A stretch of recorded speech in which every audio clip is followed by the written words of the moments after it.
Today is a landmark victory for LGBTQ equality, decades in the making. Today, the United States Supreme Court stood on the right side of history, declaring that sexual orientation and gender identity discrimination are both prohibited under federal law.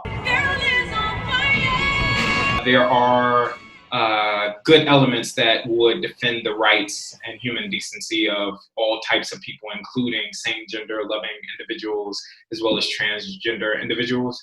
That said, I was also conflicted because it was a recognition that why are we in 2020 even having these debates? And you would think by this point it would be settled that all men are created equal, regardless of who you love, how you identify.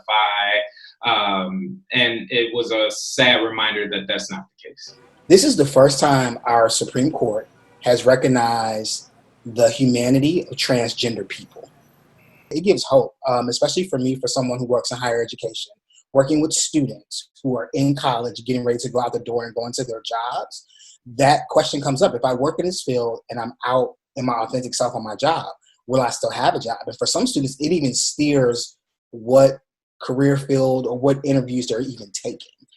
So now when you have the highest court in our nation saying you cannot discriminate on people based on their gender identity or their sexual orientation, now you're giving that safety and that hope for folks to be like, okay, like I really can dream.